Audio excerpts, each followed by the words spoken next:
Yes, I saw this. I am so mad at you, Jeremy. So, a couple weeks ago, it was around the time we saw I, Frankenstein. Cinema City had a poster for screenings of Barbie the Pearl Princess. And it occurred to me that, like, with the, after our I, Frankenstein review, like, whatever our next video was gonna be, it was gonna be our 50th video in general. So far Jeremy hasn't uploaded the Lego movie review yet, so this was still planned, and we were all gone for the weekend of Lunar New Year. So my plan was to see it that Saturday, but I was busy with family stuff. And then we saw Lego Movie, but Jeremy has yet to upload it. So my plans to make this the 50th video special turned out to be true. And Jeremy joked around like, Evan's so excited to see this movie, yay! And then on the Facebook page, it's so like, I don't know, 50th video, I'm up for it. I'm up for anything, as long as someone's with me. And as you can see in this video, I'm all alone. Oh, I was all alone in the theater too, cause like, okay, this theater, okay, cause I had to go to cause thankfully the AMC at the Orange Block, they were so generous enough to have a screening for it, even though it was right up against the Lego Movie. And so I saw it. And like, morning prices at the AMC, they're really nice. They range between like $6.50 and $7.50 depending on your theater. Most of them are around $7, which isn't that half bad. And that's like everyday showings. But I digress. And then so I was there like only about 15-20 minutes early. But for that entire screening of this entire goddamn movie, I was all alone. Think about that. I was all alone for this movie. That's not even feature length. This movie's only about 75 minutes long. And so I had to sit there. I was sitting there like, this movie, the screening had so many problems, not including the movie itself, which I'll get to soon. But then like, again, it was a dark theater. Nothing was happening. There's no, like, preview reel from, like, first look or anything. The theater next door was blaring out Frozen, because that screening started at 9:30. I could sing along to, Do You Want to Build a Snowman and First Time in Forever before the movie even started, and I was all alone. Nothing was distracting me. My phone was slowly running out of battery. But even after, like, when 10 o'clock hit, the movie still hadn't started for, like, 5 minutes. And so, like, since I was the only one there, because everyone else is at the Lego Movie, which I'll get into that later. I had to, like, I couldn't play chicken, so that means I had to go up to the counter, to the guest register, and be like, "Hi, ma'am, the movie in theater 12 hasn't started yet," and then she had to go, "We need a guy in theater 12 to start the Barbie movie." And she was like, "Oh, I don't want to say that." And she was pitying me. And like, well, thanks, but I'm all alone. So again, the whole time, well, no, almost the whole time, like, for like, from like 10, like, 10:10, when the movie actually started, to like 10:57, I was alone in that entire empty theater of nothing except Barbie. And then all of a sudden this family comes in like right before 11 o'clock, because they were probably killing time until the Lego Movie screening started, and just sort of ruined the party, because that, like, because it was kind of fun being alone. I could literally do whatever I want. I was just complaining. I was riffing this movie live. If you follow the Facebook page, you knew it, or the Twitter, I was just live tweeting reactions from the movie straight out. I had to stop halfway through because my phone was running out of battery, and the signal got weird, and also the people were kind of interrupting. I didn't want to disturb the people there. But I was all alone. It was kind of fun because I could have just like literally just kept my like do it now, but like I'm in it's tight spaces. But I could just like literally just like put my legs up on the seat in front of me and just like open my legs, complain. I can do whatever I want. But it was like a hell. It was like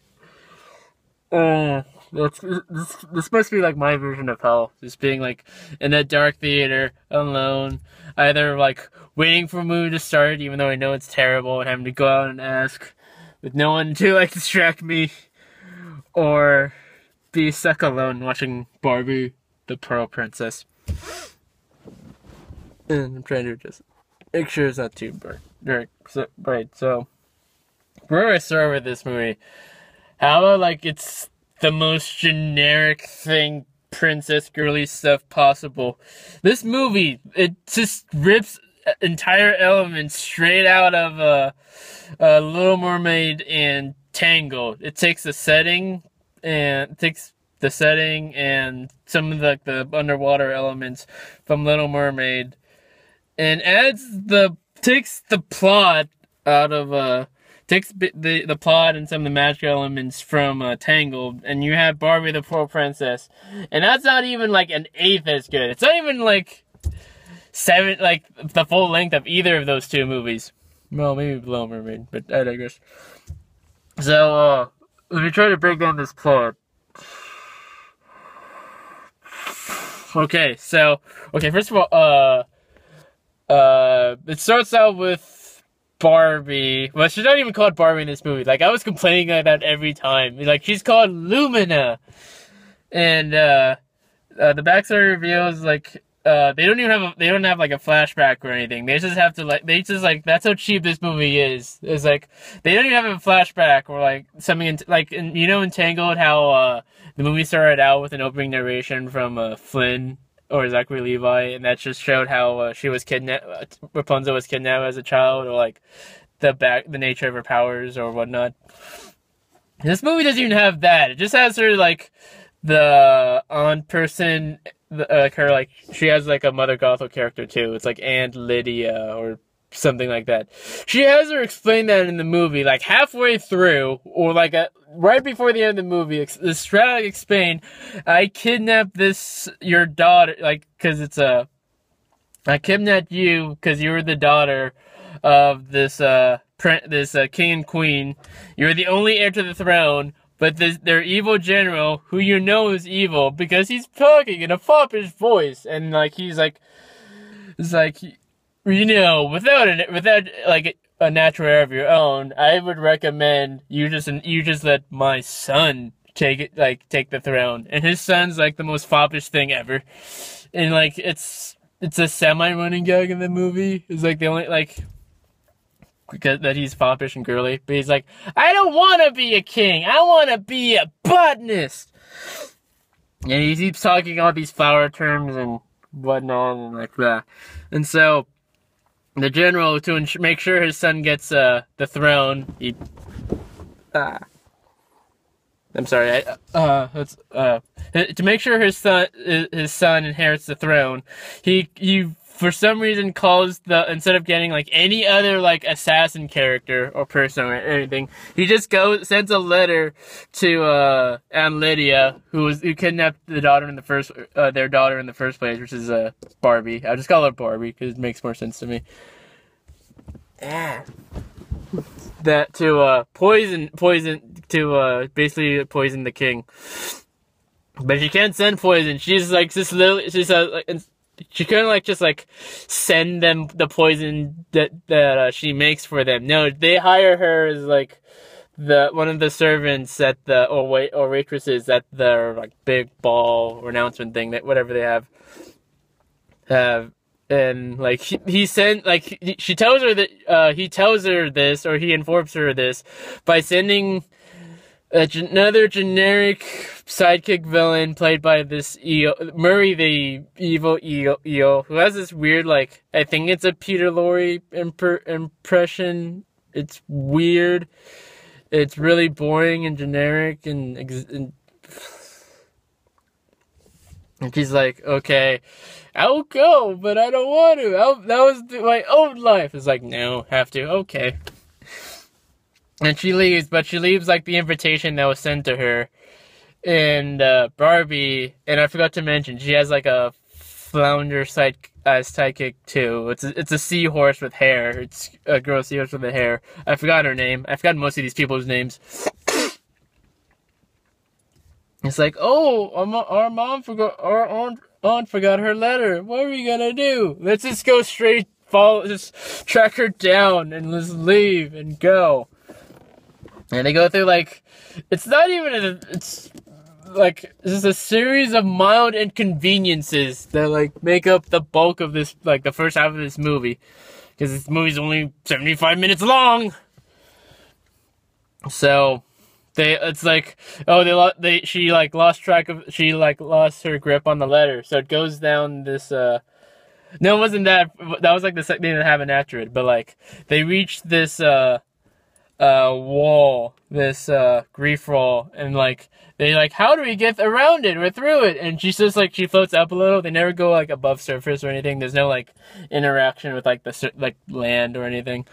And like halfway through, she sees this like opening that's like made up by this old carcass of some beast. Like they like said, like the seahorse companion, she's like, we shouldn't even be here. It's a beast. Like we're literally inside a beast. The cave opening is made up of like the teeth, or the remains of the teeth of the beast. It's like, I don't know, I don't care. I need to go that way, and then it collapses on them because it's, you know, it's because we need some kind of mild excitement or amusement.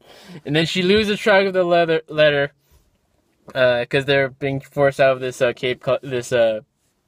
cave collapsing, basically. And it sort of, and it gets caught by this intercepting narwhal or swordfish. It's like, you ass. It's like so they have to track him down more, but they get this out of, I forgot how they got detoured into this stonefish cove or whatever. And she basically by pure accident, she basically tail slaps or bitch slaps this stonefish, and they making a point. It's like, I'm the most dangerous fish in the sea. My spikes are poisonous to the touch. And they're like,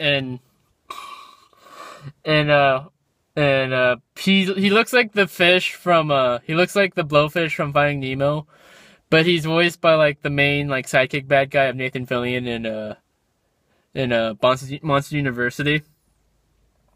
And like her solution to make him feel better about himself and to have a social life, like you might laugh at this, is like, she has pearl powers. That's what makes her the poor princess. On Fandango, like, it's just how I bought the ticket. It was I think the synopsis was like she had powers to like change the color of pearls. That's entirely wrong.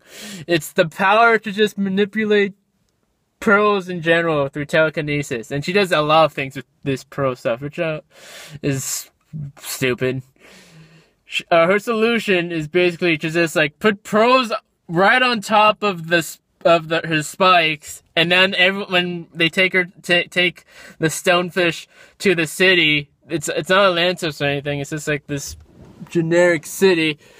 It's basically, sorry, like got some action. Got an action shot on there, but like when he takes them to the city, he's like, oh, see, people are gonna look at me. They're gonna start screaming. But like everyone, like, no, he just goes into the middle of the street and he's like, girl, you are rocking those pearls, dude. Yeah, and he becomes like this whole social distraction, and like, and then we get to the really stupid part of this movie. And by stupid, like, I don't mean to like hurt any like girls' dreams or anything. But it goes to that generic Barbie stuff where she gets distracted. Ooh, pretty dresses, yay!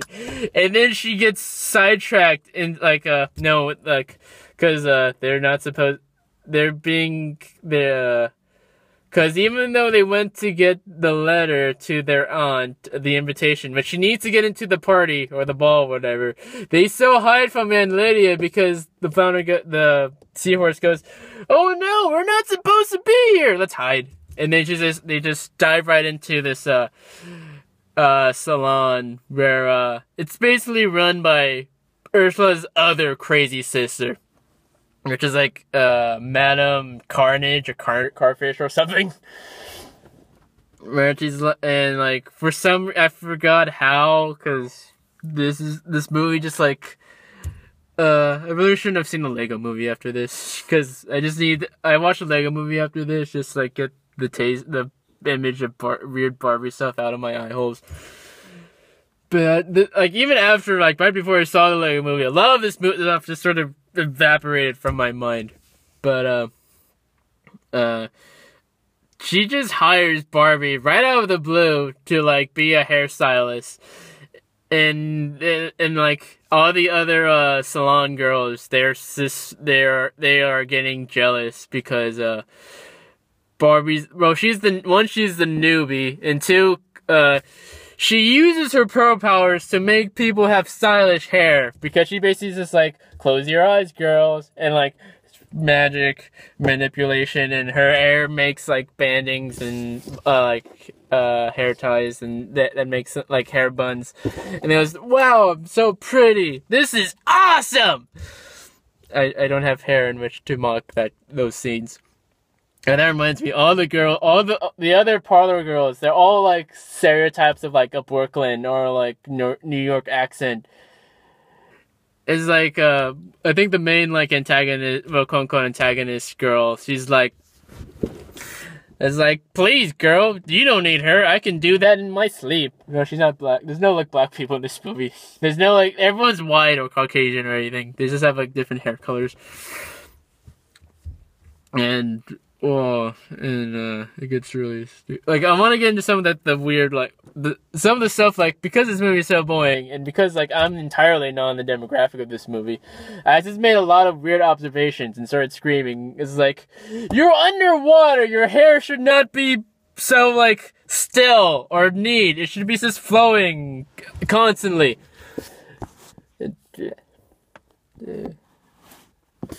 Sorry. But, yeah, well, like, hold on, side note, like, this is not the first time I tried to review this, because, I tried to review this right outside the theater, just, like, it's a change of pace. But, one, my phone was probably gonna run out of memory soon enough, and two, it was so goddamn hot outside, my phone just gave up, and because it got too hot itself, and I had to drive all the way back home, so that way I could do this review. And sort of compress all my thoughts of this movie, or how I'm gonna do this. But then out of the blue, I'm back to like, okay, that movie just stops for 15 minutes straight because Barbie just like got really excited to be a goddamn hairdresser or whatever. That's how bad I am, right? Oh, I don't know what I'm doing. I'm so bad. This movie was just like a waste of my time. But, where was I? Well, yeah, like, since it's the Barbie movie, we need to introduce a love interest or anything, but it can't be a prince, because otherwise it'd be incest, or just be, like, from a foreign country or anything. But no, it's just like this random delivery guy comes out of nowhere with this dolphin who, like, okay, I thought it was like an interesting gag for a little bit. It's like how every other animal or like person can talk, but like this one dolphin, they don't call him. They don't have a name. I think the seahorse literally, because like the seahorse and the dolphin sort of get together, but the dolphin has no name. She literally just calls him Dolphin. But the dolphin, for the most of the movie, he's just making all the usual like. I can't do I'm not good at animal impressions, sorry.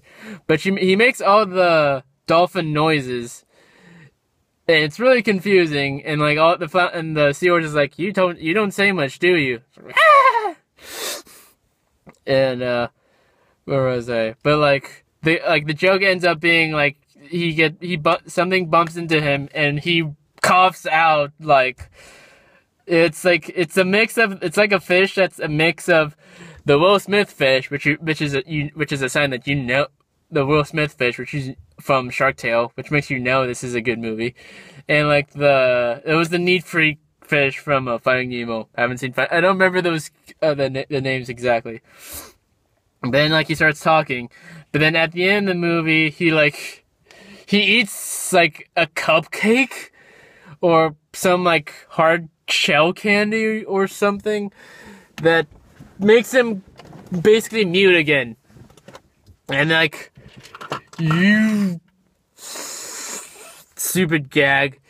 And then, okay, so back to like the whole like insert random love interest out of nowhere. They're just sort of attracted to each other just because he's a guy who talks and who interacts with her more than once. And then, okay, they get invited. Okay, and he's like, I'm not even sure he was supposed to be a delivery guy. He just sort of helped move things into the salon parlor. But like, it's the night of the ball. She's still a stylist. Literally the Seaforce going like, we do not have time for this. We have to help your aunt or whatever. And just like, no, but this is so much fun. Let me just help this one more customer and that whole thing. But like at the last minute, the entire salon, for whatever reason, because just on Barbie's efforts alone, they get invited to the thing. And then when like there's a sequence, they're like, where there's that whole thing in movies where you see where they go like where there's like all girls and they all take turns saying, what are we going to wear? And it's like, oh no. Yeah, I was like, oh no. And it's like they do the musical number where all they do is go shopping, and they have a song, and I don't remember, like it was like Mermaid Party or Sea Dance or whatever, some like that. That's kind of catchy. But then I saw a Lego Movie, and then I completely forgot about it, like it should have been. But they go through this whole stupid shopping montage, and they go, "Urgh!" And they go to the party. The aunt obviously has a change of heart because she hears how sad the couple, the king and queen are really for like not having the daughter and having to just basically give up. And she's like, no, I'm not like. She stops them from poisoning the king. The general from poisoning the king and queen. But I forgot to mention, there's like this weird, like, basically this scene of no consequence where, Barbie and her, seahorse friend, they get noticed by the general, because they didn't really do a good job of hiding like, getting business done, because they got distracted with the party. And, they get captured, and he's like, there was this great moment where it was like, he literally captures them by putting them in like the bag, like the fabric bag or whatever. And he's like, there are some secrets that are best kept under wraps. And it's like, don't you mean underwater? Huh? It's like, oh, and I was all alone. So I was like, sorry. And they get and they're in the, it's a little hot. It's hot in here, even in my garage. But I'll say this. So they're captured into this cage, which is they could easily get out of if they just like moved horizontally. It's like this is like the size of the cage. The seahorse could have easily like fit in if she went horizontally, but that's a logic detail I won't get into. But then the way she gets them distracted, because she has pro powers, you see, like, because they're being guarded by the three eel henchmen, and okay, there was one funny gag in this movie where it was like they're playing cards, cause they do that thing where like they're guards, so they're playing cards to pass the time, and when one of the eels go, do you want to play like Hit me. It's like, no, I just want to play cards. Which I thought was like a little funny. But what she does is like, she uses her magical powers and just like keeps throwing pearls at them, like pew pew pew, and like they all get into fights, and they have like the weird like cartoon bit where like they are all interfighting at once, but like they're like in their own like smoke cloud of chaos that's so like out of a Looney Tunes thing or whatever. And she uses the pearl, so she makes a pearl necklace to tie them up. She goes out, she intercepts the king from drinking the poison. The aunt says, like, I kidnapped your daughter, that guy got me to try to poison you, I'm not gonna let that happen. And then it's this most stupid thing ever, because the gen goes, no! And then like he like, since it's underwater, he pushes, he gently nudges the aunt, which has her pushed back in its water, so she's still going back, and then like she falls on one of the spikes of the stonefish. It that one spike, like it lost its pearl cover at the very end. She gets hit in the back, and she's like, oh, it's a stonefish. She's not gonna live she's gonna die soon. It's hopeless. That's a great message for like giving up hope. And then he's like, well, there is one way. We need like a very specific kind of like leaf for her to like as a cure. And of course the prince goes, oh well, like, oh, I like, you know what, I'm gonna defy you, father. This is the cure, like the exact antidote they need of the flower. It's literally like, this is the mother and the aunt and Barbie are sitting right there. She has her in her hands. There's this weird scene like before that where like she's about to die, and all the guards are gonna try to get them out of the way because they're making a scene. But then all her friends and the seahorse and the octopus and the other barbershop mermaids, they go like,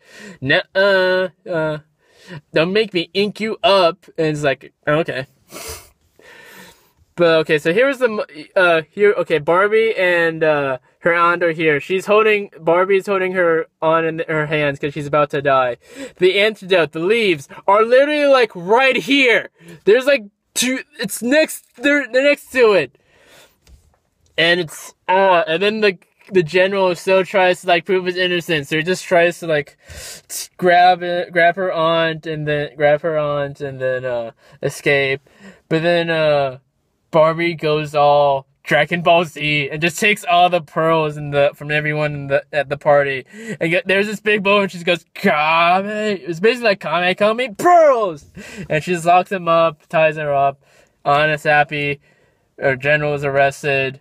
Barbie gets to be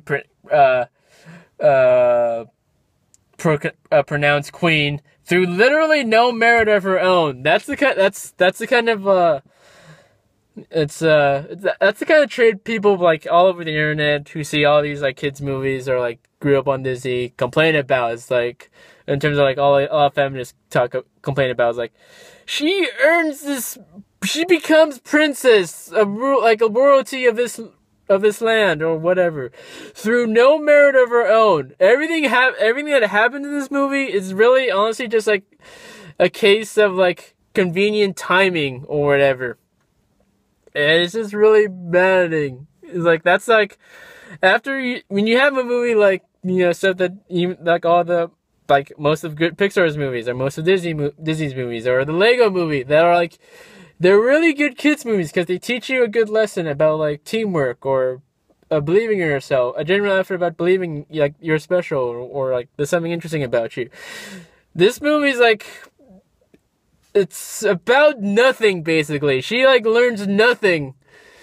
Like, nothing about respecting authority or your parents or, like, or effort or just, like, it's all literally just a bunch of light princessy fluff that I'm probably more mad at this movie than I'm more mad at this movie than because I know, like, this is basically, like, a lot of people say, this is just, it's not made for you, it's made for little girls, and, like, I get that argument, but, like, they're, like, you could do a lot more like stuff with this, and it's just very condescending stuff to like girls who like look up to Barbie for some reason. But that was living. Oh yeah, the animation in this movie is TV animation. It's like I've seen like stuff like 8 years ago, like old Christmas specials that are like on like Cartoon Network that have like this just like about the same caliber of animation quality. Like this I remember like this is the animation here is done by Rainmaker, who will, in terms of past theatrical stuff, they did Escape from Planet Earth, which is not a good sign. But for some reason, these guys, like, they might have done Freebirds, but I don't remember. I didn't see that. Nor do I want to. But they've been growing prominence because for some reason they've gotten the rights to do not only the Ratchet and Clank, a movie on Ratchet and Clank, but also a movie on Sly Cooper. So they're messing up with at least my childhood with Sly Cooper, because like I've seen the teaser trailer for that. They got the animation stuff all wrong with like just how the characters look, and it's fucking scary for me, for someone who cherishes these things. But I'll just get out like, I hope you're happy, Jeremy. You totally owe me for this. It's this balls. Yeah, Barbie. Just, you guys, most of you probably know better. Just don't. Just see Lego Movie. Like a lot of points in this movie, it's like I was like, "Argh!" And I was all alone, and I was like crying because like I could literally just sleep on the seat next to me. It's like this movie. This movie's a waste of my time. But this movie had one good side. This movie did give me at least one good. This movie has at least one good thing about it. It got me used to see Lego in 3D. So hot, Jeremy. At least I have DJ Robot. You have none. And yeah, Lego. Yeah, it was not a good idea to see Lego Movie right after this. It's because it makes this movie look so much more. It makes that Barbie look so much more forgettable and so much more terrible. They'll like, in conclusion, see Lego Movie again. It's really good. But thank you for watching the official 50th Media Misfits video. I guess for future updates. Of course, connect with us. Follow us on Facebook, Twitter. Twitter's growing. I'm starting to like do these announcements where I try to live tweet a movie. I try to do live tweets of a particular movie. I try to like movie. We're doing a giveaway as a 50th episode for reaching the 50th video mark. I'm doing a giveaway on either the Batman on an Ultraviolet copy of the entire Christopher Nolan Dark Knight Trilogy. Look into the description or the Facebook to find out. If you followed us from the Anohana review giveaway stuff, it's basically the same rule. Follow us on Twitter or Facebook or YouTube. We'll find your name from there. We'll gather it up, pick a name from a hat. We'll find a way to direct message you the code. And future updates. I don't know. I'm trying to I'm so sort of mad, but future updates. Again, future updates. Follow us on Facebook and Twitter. Subscribe to us, please. Like this video. Thanks for watching. Hope it didn't take too much of your time. And Media Misfit. One Media Misfit out. Bye.